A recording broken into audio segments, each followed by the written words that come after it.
15 of Australia's top charities are joining forces to launch a major appeal for crucial humanitarian aid for Lebanon, Syria, Gaza and the West Bank amid that worsening crisis across the Middle East. For more, I'm joined in the studio by Susanne, Legena, CEO of Plan International Australia, and Matt Tinkler, CEO of Save the Children Australia. Great to have you both here at Ticker. Thanks, Aaron. Susanne, I'll start with you. Obviously, we've been watching the news, the reports coming out of the Middle East. So much focus on the military side, but talk to us about what's happening on the humanitarian side. Yeah, I don't think we've seen that humanitarian side in our news feeds, but we are seeing massive displacement of people, nearly 1 million people in Lebanon alone, people going back to Syria, which was already stretched after the war there, people in Gaza clearly still struggling after the conflict that's been there for the last 2 years. We're hearing about people on the ground who are sleeping in their cars, who are sleeping on the beach, who left with just what they had on their back. Massive civilian casualties, including children who are being killed, and just incredible need for food, shelter, blankets, cash, counselling, support. And I don't think we've seen that side of it, which is why we've come together to say, how can we raise the much needed funds to help with the life-saving needs of these people. Matt, talk to us about this. What's actually prompted these charities to get together, prompted this appeal for aid? Yeah, so the humanitarian system has been at breaking point for a number of years now, exacerbated by multiple conflicts, climactic events, the withdrawal of significant amounts of funding by the US government last year. And on top of that, we get this mass conflict in the region, which was already beset by significant unmet humanitarian needs for a long period of time, as Susanne said. So our organisations have come together in a single platform to make it easy for the general public to give money with certainty that it will go where it's needed most. And we're taking out the kind of duplication of paid advertising or platforms to make sure that we maximise every dollar we can to go where that's needed most to save lives. Because, Susanne, this isn't something that has just started happening. While the action against Iran has been substantial, we've obviously been seeing what's been happening in the West Bank and Gaza, of course, over the past few years too. Look, any one of those crises we've been responding to and would be in need anyway, but what we're seeing now is this combination and compounding effect of multiple conflicts or crises in the region that requires a scale up of effort, which is why we've all come together now. We were saying 2 weeks ago you might never have heard of the Strait of Hormuz, but we see that our world is really interconnected by supply chains, fuel lines, fertiliser, and while we're connected by economies, we're also connected by families and communities too. Many people in Australia have connections to the region or have travelled through the region or been stranded by recent events there.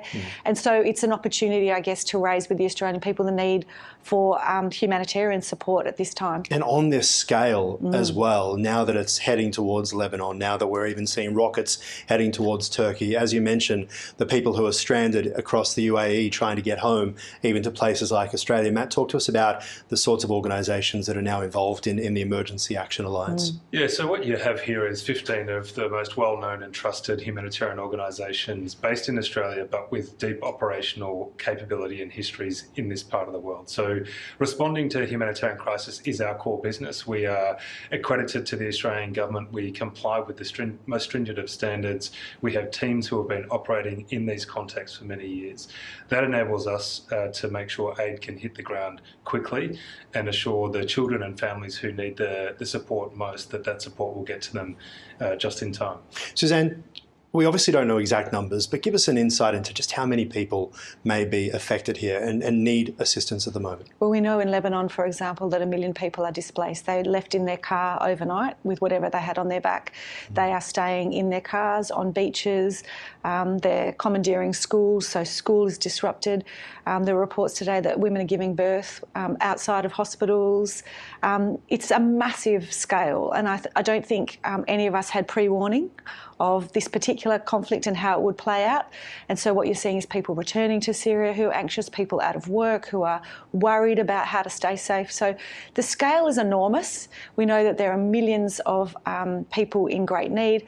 There are many who've been killed, and there's many who are traumatised by what's happening. War is never good for ordinary people. So part of the support we're offering is, yes, those life-saving needs, but also like for children, safe spaces where they can gather and process and be children, and they can get support to have counselling to manage what they're living through. And Matt, talk to us about, I guess, what we're seeing in places like Syria at the moment, just as Susanne was saying. What are we seeing in terms of the consequences of the conflict? Yeah, so Syria is a country that survived almost 15 years of war, and it's just emerging from that now. And then you have this large number of people who've been displaced over multiple years coming back into Syria, and it's already a very fragile system that's struggling to meet the needs of its own. So now you add this military action. You add the military action, the insecurity of that, the disruption of supply chains, the disruption of markets, a large influx of people coming back into that country that was already struggling.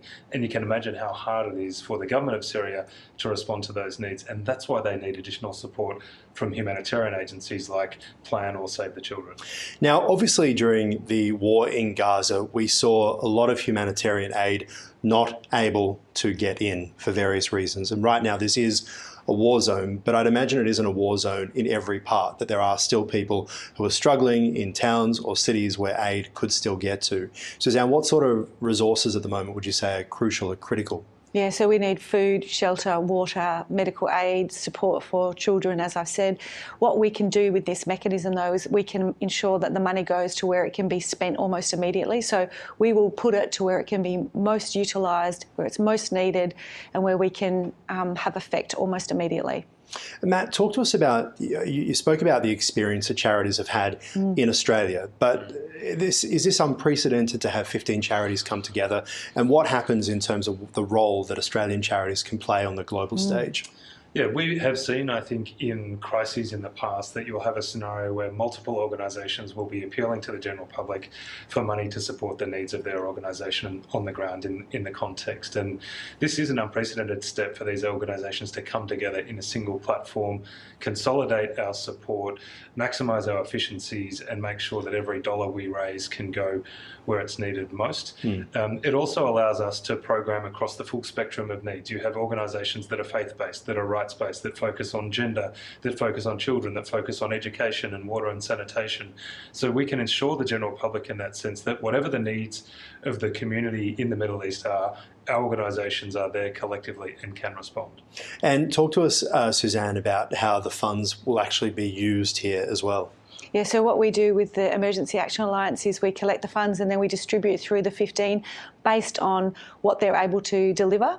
And then we report back to people who've given us support at the 3, 6 and 12-month mark with detailed reports of where that money has gone and how it's helped people's lives. And is this on par with what generally happens at the moment? So is this essentially what happens if people were to be donating at the moment to the charity? I think that what we've done is we've only ever mobilised 3 other times, once for Ukraine, once for Turkey earthquake and another time for Myanmar. The seriousness of the situation has meant that we're now activating for the Middle East. What we set out to do as a collective was be as transparent and trustworthy as possible. Yep. And so that's why we are offering that report back to people and that guarantee that the money will go where it's needed most and as quickly as possible. Oh, it's fantastic to see people working together in a situation like this.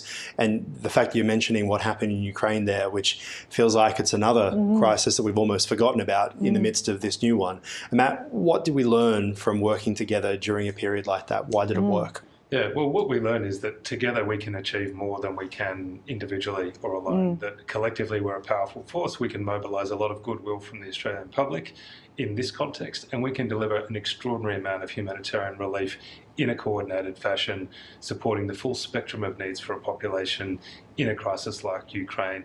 We're applying those lessons and knowledge now to another crisis that's emerged. And as I said, this is in a time when the humanitarian system is really groaning and straining, reaching breaking points. So the public support in that scenario is super important. All right, really appreciate your insights. Congratulations on the really important work you both and the other charities involved, the 15 charities in total. Thank you so much for dropping by at Tinkler. Thank you.